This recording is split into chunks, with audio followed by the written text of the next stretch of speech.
अस्सलाम वालेकुम प्यारे बच्चों, आज हमारे पास 10th class chemistry states of matter and phase change वो उसका पहला लेसन है। उसमें हमने पढ़ना है कि स्टेट्स ऑफ मैटर के बारे में, कौन कौन से फिजिकल स्टेट्स के बारे में डिस्कस होता है और उसके लिए एक थ्योरी काम करती है जिसे कहते हैं kinetic molecular theory.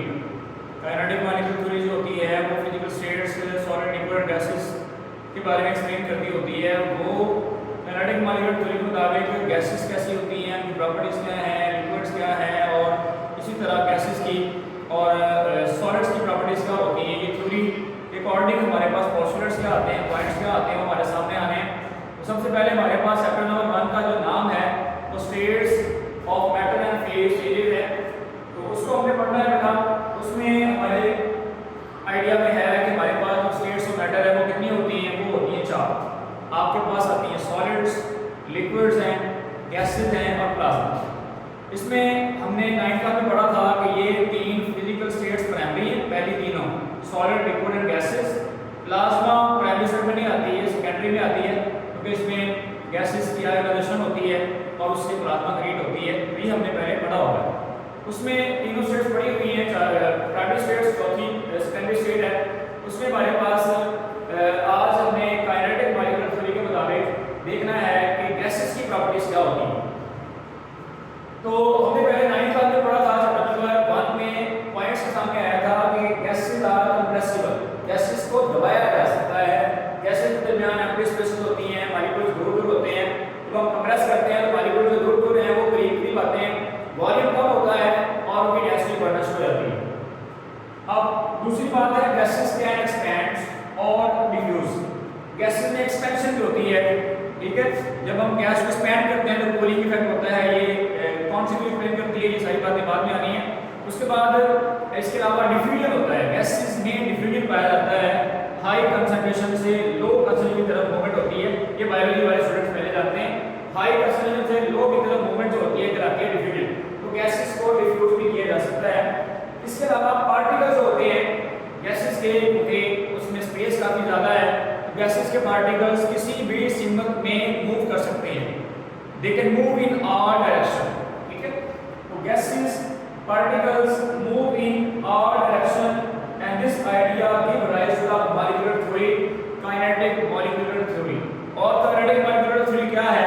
Kinetic molecular theory बेटा जितने भी प्राइमरी स्टेट्स ऑफ मैटर हैं, सॉलिड, लिक्विड एंड गैसेस हैं, इनके बारे में एक्सप्लेन करती है, इनकी प्रॉपर्टीज बताती है। जो भी आपने 9th में प्रॉपर्टीज पढ़ी थी वो सारी इसी थ्योरी के मुताबिक ही बनाई हुई है। उसी के मुताबिक हमने लास्ट क्लास 9th क्लास में पढ़ा था। तो kinetic molecular theory not only explain the laws that govern the behaviour but also explain the behaviours, ठीक है। Not only explain the laws but also the behaviour of the gases.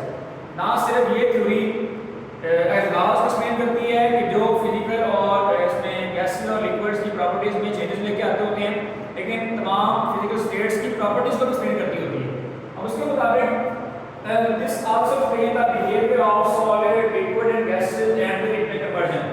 ये ना सिर्फ इनकी प्रॉपर्टीज को एक्सप्लेन करती है बल्कि इसके साथ साथ ये उनकी आपस में तब्दीली को भी एक्सप्लेन करती होती है। ये थ्योरी इस बात की वजाहत भी करेगी।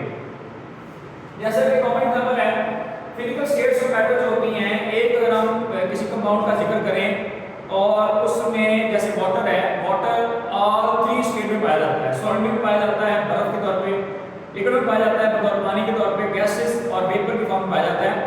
अगर एक हमारे पास केमिकल सब्सटेंस हो तो उसमें अगर उसकी केमिकल नेचर सेम रहे तो वो तीनों फिजिकल स्टेट्स में पाया जा सकता है।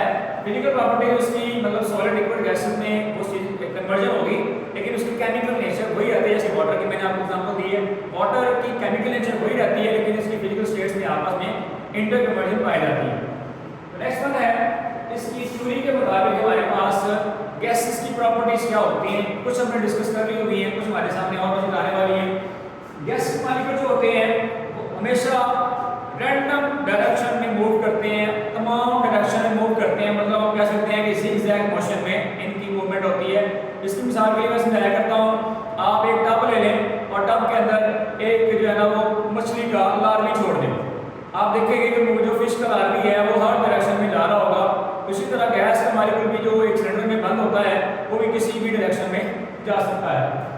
इसके अलावा प्रेशर जो गैसेस लगाती होती हैं, गैसेस जो प्रेशर लगाती हैं, जैसे हम देखते हैं कि गैसेस सिलेंडर के अंदर बंद होती हैं तो बड़े प्रेशर से जब हम उसको लीक करते हैं या उसको जलाने के लिए उसका नट खोलते हैं तो क्या होता है, प्रेशर से बाहर आती है। ठीक है, तो गैसेस का जो प्रेशर होता है वो दो तरह से आता है बेटा। एक तो जब गैस के मॉलिक्यूल जो होते हैं जब दीवारों से टकराते हैं, सिलेंडर है उसकी दीवारों से टकरा रहे होते हैं, और दूसरा उनकी आपस में कोलिजन भी होती है।